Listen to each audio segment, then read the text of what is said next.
Hello बच्चों, इस video में मैं आपको कक्षा 5 के हमारा परिवेश बुक से पाठ 8 भोज्य पदार्थों का संरक्षण का भाग 1 बताने जा रही हूँ। तो चलिए स्टार्ट करते हैं। बच्चों, क्या आप जानते हैं कि रोज हम जो भोजन करते हैं उसे सुरक्षित कैसे रखा जाता है? घर में भोज्य पदार्थ जैसे अनाज, दाल व मेवे आदि को सूखे एवं स्वच्छ डिब्बों में बंद करके क्यों रखा जाता है? पके हुए भोजन को ढककर क्यों रखते हैं? हमारे स्वास्थ्य की दृष्टि से उक्त सभी कार्य हमारे लिए अति आवश्यक है, क्योंकि हमारे वातावरण में उपस्थित सूक्ष्म जीव हमारे भोज्य पदार्थों को खराब कर देते हैं। बच्चों, अब आप ये जानिए कि ये सूक्ष्म जीव क्या होते हैं। वे जीव जिन्हें हम नग्न आंखों से नहीं देख सकते और जिन्हें देखने के लिए हमें एक विशेष प्रकार के यंत्र की आवश्यकता होती है, जिसे सूक्ष्मदर्शी यंत्र कहते हैं। बच्चों, इन सब के बारे में विस्तार पूर्वक आप आगामी कक्षाओं में पढ़ेंगे। यहाँ पर आप सूक्ष्म जीवों से भोज्य पदार्थों को होने वाले नुकसान और उनके उपाय, इन पर हम विस्तार पूर्वक बात करेंगे। तो चलिए आगे बढ़ते हैं। भोज्य पदार्थों के खराब होने के मुख्य कारण। बच्चों, भोज्य पदार्थों के संरक्षण के बारे में जानने से पहले ये जानना अत्यंत आवश्यक है कि हमारे भोज्य पदार्थ क्यों खराब हो जाते हैं।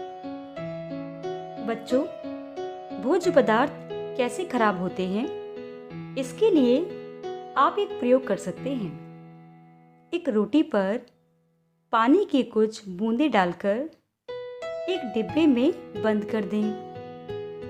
कुछ दिन तक रोटी को रोज देखें, जब तक आपको इस पर कुछ बदलाव न दिखे, और इन बदलावों को एक चार्ट पेपर पर तालिका बनाकर नोट करते जाएं। जैसे कि छूने या स्पर्श करने पर रोटी कैसी लगती है, इसकी गंध में क्या बदलाव आया और इसके रंग में भी क्या परिवर्तन आया है।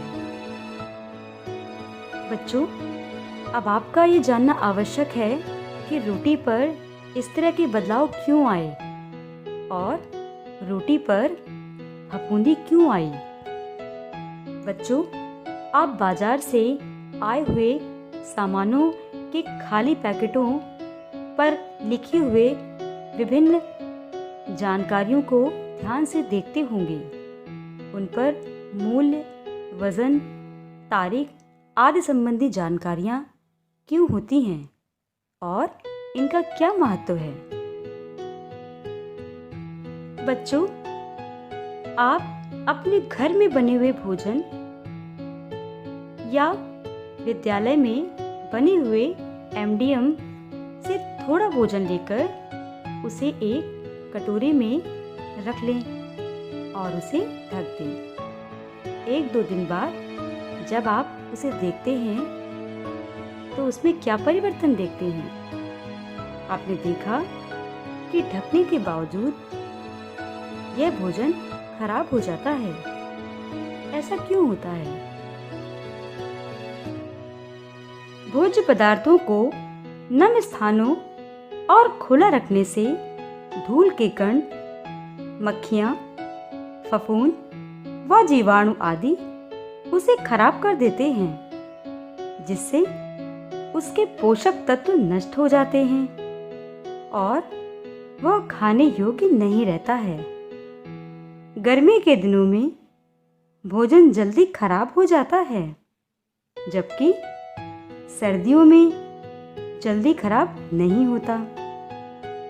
ऐसा इसलिए क्योंकि तापमान कम होने से जीवाणु जल्दी नहीं पनपते हैं। बच्चों, अब हम बात करेंगे कि भोज्य पदार्थों के संरक्षण की आवश्यकता क्यों होती है। गर्मी एवं नमी दोनों ही स्थितियों में फफूंदी व जीवाणु शीघ्रता से पनपते हैं।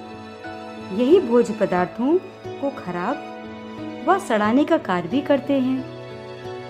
अगर भोज्य पदार्थों में इनके बढ़ने पर नियंत्रण पा लिया जाए तो इन्हें खराब होने से बचाया जा सकता है। भोज्य पदार्थों का उचित रखरखाव अगर ना किया जाए तो उनमें विभिन्न प्रकार के नुकसान हो जाते हैं, जैसे उनमें फफूंदी लग जाती है, उनका स्वाद खराब हो जाता है।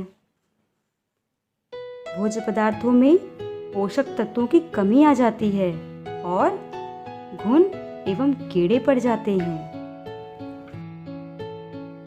इसीलिए हमारे स्वास्थ्य की दृष्टि से भोज्य पदार्थों को सुरक्षित रखना बहुत आवश्यक है।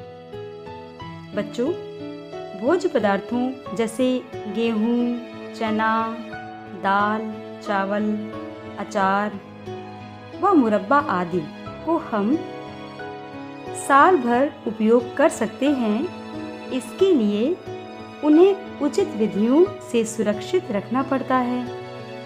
इसलिए भोज्य पदार्थों के संरक्षण की विधियां खोजी गई हैं एवं उन विधियों के अनुसार भोज्य पदार्थों को संरक्षित करके रखा जाने लगा है। बच्चों, आपके घर में अनाज और दालों को कीड़ों से बचाने के लिए आप क्या-क्या उपाय करते हैं? पता लगाइए।